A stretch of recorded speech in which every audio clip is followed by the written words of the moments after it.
Bonjour clients amis d'Enaxis, Fred Bergeron, j'espère que vous allez bien aujourd'hui.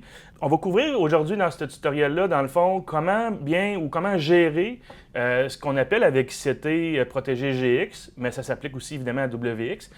Comment gérer les troubles, les conditions de trouble des différents modules qu'on peut avoir installés sur un système, dans le cas présent, un système GX ou un système ICT protégé WX. On a, par exemple, quand une porte est forcée, quand le clavier va tomber hors ligne, si on manque de AC, on manque de batterie sur notre bloc d'alimentation. Tous ces items-là, en fait, avec ICT, on appelle ça des zones troubles. Ça se programme essentiellement de la même façon qu'une zone d'alarme. Ça prend un ou plusieurs types de zones pour définir ce qui se produit quand la zone trouble va ouvrir. Ça prend une partition aussi pour le faire. Donc, normalement, ce qu'on fait avec GX, les zones troubles ne sont pas programmées d'avance. Avec WX, on a déjà une partition système qui est assignée à tous les troubles du système, et là, on doit définir lesquels on veut rapporter à la centrale ou non, ou lesquels on veut armer ou non. Dans le cas de GX, en fait, on doit créer une partition, puis ensuite assigner la partition aux zones troubles. Donc, c'est ce qu'on va voir aujourd'hui, comment gérer, comment activer les troubles dans un système protégé GX. Alors, on va vous montrer dans l'interface GX comment ça fonctionne.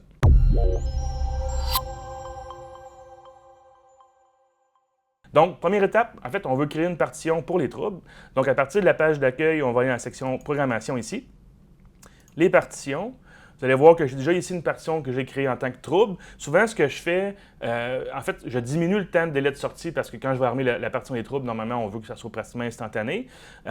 Puis aussi, ce qu'on peut faire, c'est définir, en fait, un temps de réarmement, disons 5 minutes. Je mets toujours un délai assez long. Dans le cas où j'ai besoin de désarmer la partition pour faire certains changements, ça me donne le temps de désarmer, faire le changement, sauvegarder, puis d'appliquer dans le fond, le téléchargement au contrôleur avant que la partition se réarme par elle-même. Donc, essentiellement, partition, ici, j'ai diminué le délai de sortie parce qu'on n'en a pas vraiment besoin. Et puis aussi, ici, j'ai coché l'option réarmement activée.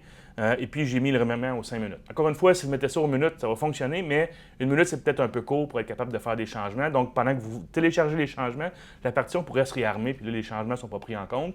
Vous allez vous retrouver avec un état de santé additionnel qui dit, dans le fond, de désarmer puis réarmer pour appliquer les changements. Donc, donnez-lui quelques minutes. Le réarmement, dans le fond, ça vous permet de confirmer que si jamais quelqu'un désarme la partition puis oublie de la réarmer, ça va se faire automatiquement dans les prochaines minutes. Et de toute façon, normalement, les troubles, c'est supervisé en mode 24 heures. Donc, même si la partition est désarmée, tant que le 24 heures est actif, les troubles vont être rapportés à la centrale. Donc, au niveau de la partition, n'oubliez pas aussi, dans la section configuration ici, si vous avez un service de rapport à la centrale, comme Contact ID ou ArmorIP, vous pouvez l'inscrire ici. Ensuite de ça, ce qu'on doit vérifier aussi, c'est les types de zones ou les types d'entrées nécessaires. Dans le cas présent, on en a deux par défaut dans le système, donc trouble silencieux ou trouble avec sirène. Le mot le dit, en fait, par exemple, si vous voulez que la sirène s'active sur une porte forcée, dans le trouble porte forcée de vos modules de porte puis du contrôleur ou le module de porte numéro 1, vous allez pouvoir choisir trouble avec sirène. Tant qu'il y a une sirène activée ou assignée dans l'onglet sortie programmable de la partition, elle va s'activer lors d'une ouverture de ces troubles-là. Ensuite, ce qu'on va aller vérifier, en fait, maintenant, on va faire la programmation des troubles. On va aller dans la section des troubles ici. Vous voyez, on en a environ une quarantaine là, pour le nombre de modules que j'ai ici. Donc, le bloc d'alimentation, essentiellement, c'est peut-être lui le plus important.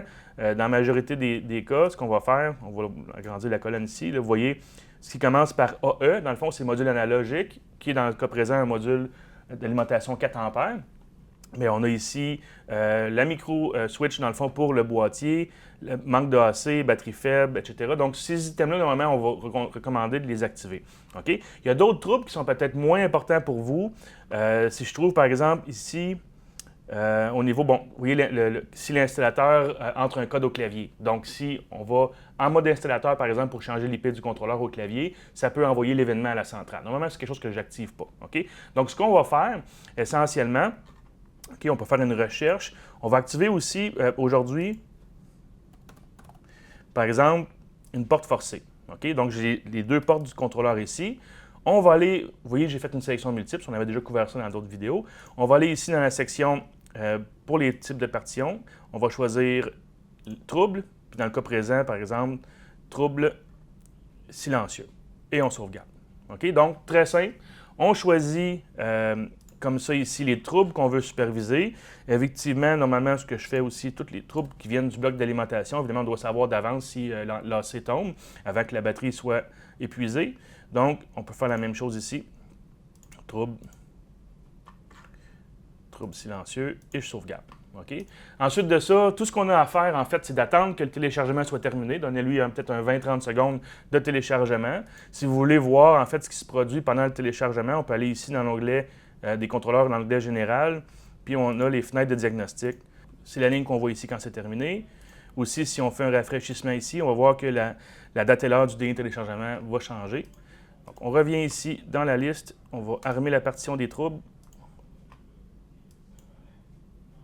Parfait. Quelques secondes. La partition des troubles est armée. Donc maintenant, si je fais une porte forcée, la partition est en alarme et vous voyez que normalement, il aurait rapporté à la centrale un événement de porte forcée. OK? On restaure la zone comme ça. Donc, essentiellement, à la base, vous créez une partition, choisissez le type de zone utilisée dépendamment du type de trouble. On peut faire des sélections multiples de tous les troubles qu'on veut superviser. On les assigne dans la partition trouble avec un bon type de zone. On sauvegarde, on fait le téléchargement. Encore une fois, n'oubliez pas de mettre le service de centrale dans la partition avant de l'armer. Comme ça, vous allez être certain que les troubles sont envoyés à la centrale. J'espère que vous avez apprécié. C'était comment gérer les troubles avec un système ICT protégé GX, Kinaxis et la fière distributeur au Canada. N'oubliez pas d'aimer nos vidéos, de souscrire à notre canal pour nous suivre. Ça nous encourage beaucoup, puis en fait, ça nous donne plus de visibilité. Si vous avez besoin d'aide au niveau support technique, au niveau pré-vente ou vente, vous pouvez nous rejoindre, rejoindre toutes nos équipes à partir du site dinaxis.com. Merci d'avoir écouté. Fred Bergeron d'Inaxis. On se revoit bientôt.